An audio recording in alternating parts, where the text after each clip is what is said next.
Warning: this video has graphic content including adult language and images of blood and bodily injuries. You've been warned. Otherwise, enjoy, you filthy animals. Good morning, my tree peoples. So, like promised, I'm gonna have a story time today and have my 3 worst experiences as a tree guy in 15 years.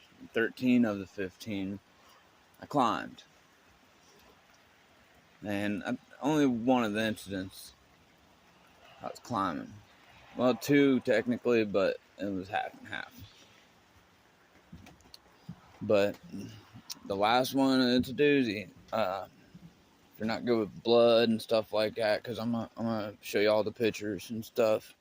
They're not super bad, but it was a gnarly injury. But let's start with number 3.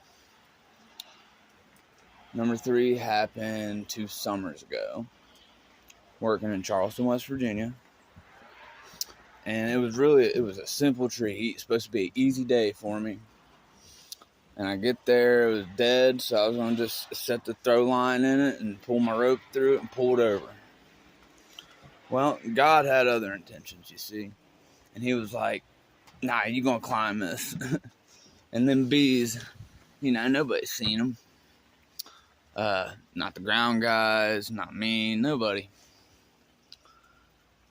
And bees were just up there patiently waiting. They didn't even come out till I was fucking face to face with them.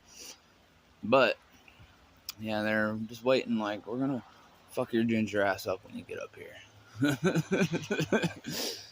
So I get my gear on, start spiking up it, and I'm gonna say the one thing that I'm glad I always do. I always try to keep a tie-in no matter what.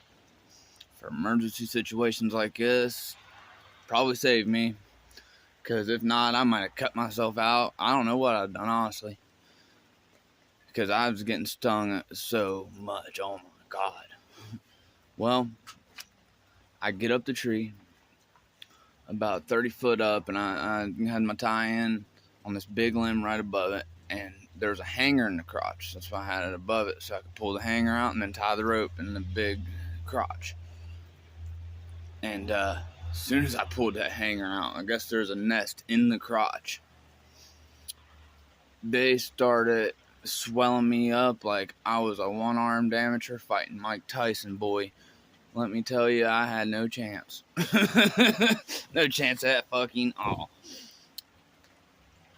Well, I didn't have my strap around the tree, so I hit my Prusik, and everybody said I hit the ground so fast they thought I cut my line.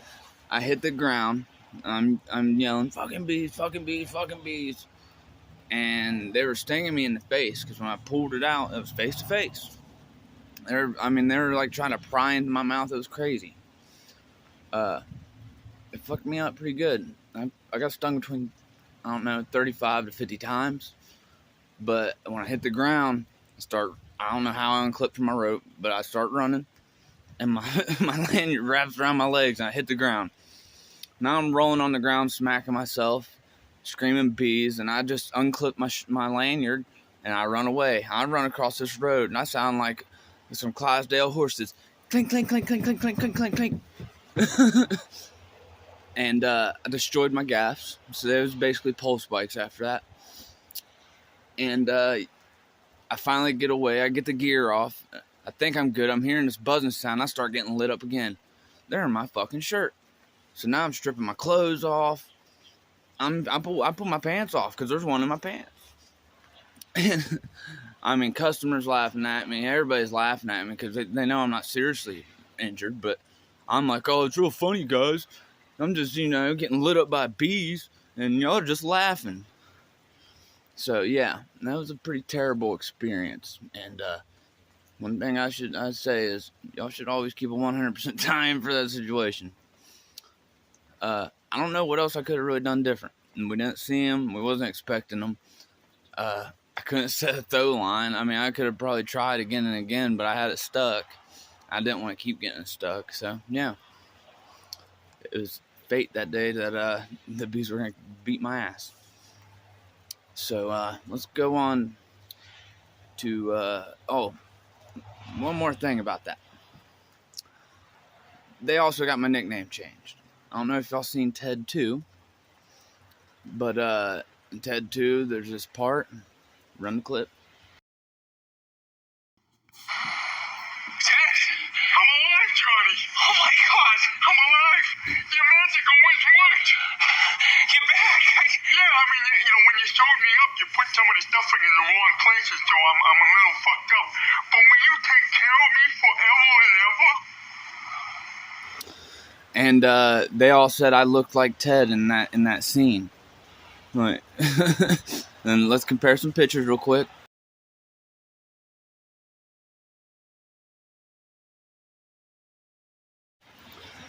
And yeah, so I went from red to Ted that day, and it kind of hurt my feelings because I like being red. I embraced the redness at that point, being a ginger and whatnot. But I was Ted. So yeah. Number 3. Let's go on to number 2. So I priced this job. I underpriced it because these people were obviously not financially, rich. And decided, I give them a good price. And it was storm damage, and it was pretty bad. It was a poplar, about 45-inch DBH, and it got lightning struck. And the main section blew to pieces. It was gone. It was a splintered up mess. But the front section was a skinny section with 2 huge leads coming off of it. Plan was to half hitch it as I tied it into this other tree. Then when I went up the poplar, I was going to half hitch it on the way up in case it did crack opened up. I don't know why I forgot to do that, but I did. And I get up, I start stripping out some of the limbs. I want to be damned, it opens up. And I was in panic mode. I really wasn't ready for all that. I didn't think I was going to do it. And I did everything I could to get this tree down. We put 2 half-inch ropes in it and tried pulling it into the woods. And I had a bull line with the tractor on it. A tractor. With wedges. I didn't want to cut no more than, I wanted to leave at least 25% hinged. No less than 20. Because it's poplar and it's a hazard. So we snapped both the ropes. And thank God it didn't break. Long story short, I ended up having to get the neighbor hotel because it's over their house. And we spent all day trying to get it down and could not get it down. I ran out of options. What I ended up having to do was bring a bucket and pay for it. And then take a fence out to run the bucket back there to take it down. And it was easy peasy with the bucket. What I should have done is priced it for equipment, like the bucket or a crane. And, just been a businessman instead of trying to be a nice guy and help out some, people who I knew didn't have money but had a hazard. I ended up paying $150 out of my pocket out of that. But that's not the important thing. The important thing is I didn't destroy the house. I didn't give up. I still went back. I've seen guys walk away from stuff not near as bad. And I got it done. And I had this whole neighborhood watching me this whole day. It was embarrassing as hell. As a professional, I felt stupid. I felt like a dumb bastard. I was like, wow, why am I doing this? I'm obviously not good at this or something. And I have a lot of knowledge. I've done this for a while. So, yeah, it was embarrassing. But the next day when we finished it, they gave me a round of applause. And they were like, we appreciate you not giving up and coming out here and actually doing it. And not just leaving when things got bad. I was like, nah, I'm a professional. I'm going to get it done, even if I have to pay for it. And I've never had to pay out of pocket for a job. I've never even I usually make good money when I price my jobs. Like good money. And I've never ate shit on jobs. That was the only time. So yeah, that sucked. But it ended up getting me 2 jobs, and it kept my reputation good. So any advice I got on that is that. And to inspect your roads pretty good. Make sure you really plan for equipment on hazard if you can. And to just, if you're going to price something like that, make sure you're pricing. If you're thinking 1,000, you might as well say 2, because things might go wrong. Anyways, let's go on to number 1. If you're not good with blood and stuff, I'm going to be showing pictures, so you might as well stop here. So, this actually happened the same year as the bees. So, I was actually only cutting brush over, it was a steep hillside, steep. And it was next to a house, like it dropped off right next to the house, and then it was a lot of brush, but I got down to the last 3 or 4 pieces. And I'm cutting with a 201T trim saw. First mistake. Don't do that on the ground. I'm wearing on my PPE, mind you. So, I'm cutting it, and it's leaned out like this towards the house, right? And I'm pushing it this way with my left arm, and I got my one hand cutting. Well, I cut and pushed with my left arm. It wasn't going. So I cut a little bit more, and it broke off, and the butt went downhill. As it went downhill, I fell with it, not expecting it. As I fell, I braced the trim saw, and then the top section of that came down on me. And it was only like a 4 or 5 inch DBH, but it's pretty heavy, and it was violently coming down.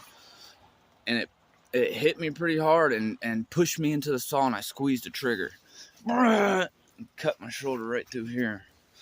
And instantly it felt like I was at an R. Kelly, in the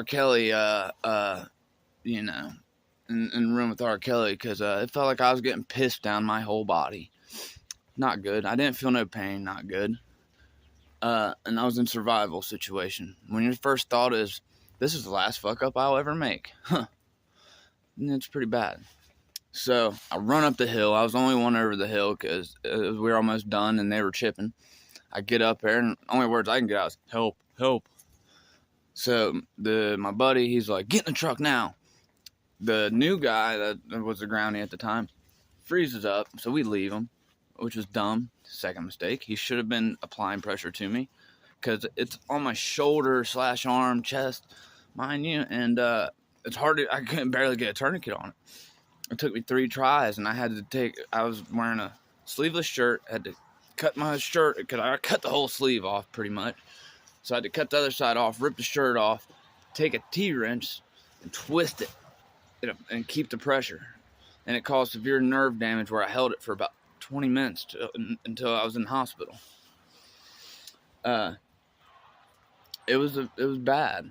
So on the way to the hospital, my buddy has a chipper running on the back of the truck, and he's flying. He's about wrecking us. Chipper's going on one wheel and shit. I'm like, dude, if we don't make it to the hospital, I'm going to die. So just get me there. And God wanted to play games that day, so the route we took, never seen no detour on this road or road work, but this day there was. Take the detour, and of course there's a box truck. And you know what? No, nobody's in the fucking box truck. I was like, wow, he must want me to die. So I see a fella walking, and I said, move that truck. And he's like, huh? I said, I'm fucking dying, move the truck. He goes, huh? And I got out of the truck, I said, I'm bleeding to death, move it. And then his eyes got big, he hops in the truck, and he moved it. So I light a cigarette after that, because I'm like, well, this might be my last one, I better enjoy it. And I get to the hospital, I'm starting to take the chaps off, because I'm like, damn, I don't want them cutting these expensive bitches off. And I'm starting to untie my boots as I'm walking up to the emergency room, and there's 3 nurses smoking, and they're like, you need to get in here now. And I was like, I'm not going in until you promise me you're not cutting my boots off. And they were like, we won't cut them off, just get in here.